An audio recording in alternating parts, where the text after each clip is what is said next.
Before servicing any component on the Husky 307 diaphragm pump, you want to make sure of a couple things. First of all, perform a pressure relief procedure outlined within the manual. And disconnect the air supply, disconnect your fluid inlet and outlet. Okay, so now we're going to perform the repair or maintenance of the balls and checks on the Husky 307 diaphragm pump. We're going to start by removing the 4 screws on the top. And before we do that, we'll do a quick reference to the tools. We're going to need a 1/2-inch socket, a torque wrench, and an O-ring pick. So again, we're just going to start by taking the 4 1/2-inch nuts off the top of the diaphragm pump. And once those are off, we can go ahead and lift the outlet manifold off the pump, and we'll just set that aside. We're going to start by removing the outer O-ring, the ball cage, the check ball, the check seat, and then the inner O-ring. All right, and then I'm just going to do the same thing on the other side. All right, once that's done, we're just going to take the diaphragm pump and we're going to turn it over. And we're just going to set it back down, and that's going to force the bolts all the way up, and we're just going to pull the bolts all the way up and out. And we'll repeat that for all 4. And we can remove the feet and the inlet manifold. And then these checks now, because the pump is upside down, are going to come off in reverse order. In other words, we've got the inner O-ring, and then the seat, the ball check, the ball cage, and the outer O-ring.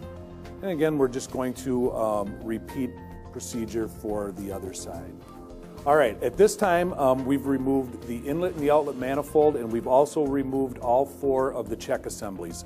What you want to do at this time is go through and just inspect everything and make sure that there's no damage to the seat or balls or any of the O-rings.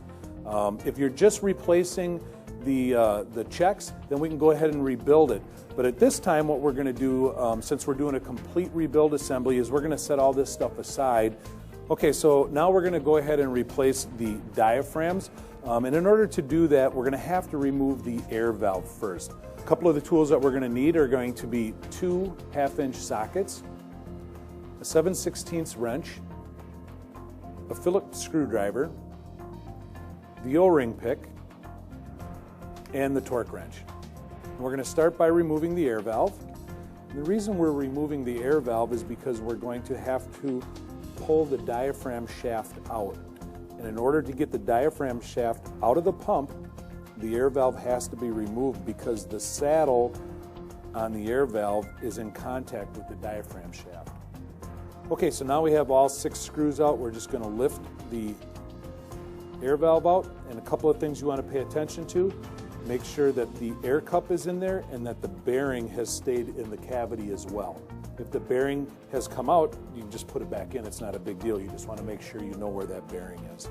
All right, now that the air valve is off, I'm just going to go ahead and flip the diaphragm pump upside down.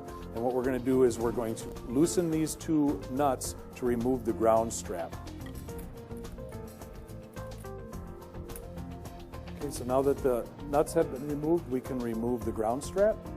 And then let the clamps loosen up and move them to the inside and just pull the diaphragm cover off. Repeat for the other side. And then we can go ahead and just remove the clamps completely. Okay, so now we're down to the center section, and here's where we're going to use the 2 1/2-inch sockets. It's recommended to use sockets in this. You don't want to use an open-ended wrench because you run the risk of rounding off these nuts on this plate. So either use a closed-end wrench or a socket. So once one diaphragm comes loose, you can remove the air plate and the diaphragm. And then on the other side, we're just going to go ahead and, from this side, push the shaft into the cavity and then pull the diaphragm and the shaft all the way out. To remove the last diaphragm, if you look at the diaphragm shaft, you'll notice that there's no flats for a wrench, so you can grab and secure the shaft to remove this last bolt. So what we're going to do is we've added in a small vise here with soft teeth on it. You want to make sure you're using a bench with some, or a vise with some padding so you don't damage this shaft. We'll just take our 1/2-inch wrench and we'll remove that last diaphragm.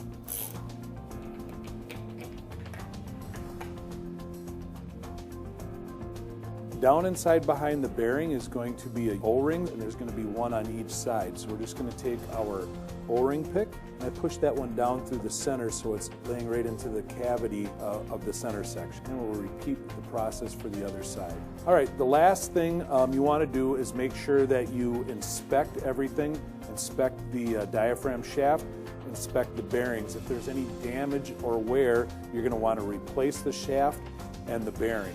We're not going to be replacing the bearing today, but in order to replace that bearing, all you're going to need is a 30-second easy out to push in there and then turn those bearings out. All right, so that completes our teardown. The next step is going to be to build everything back up.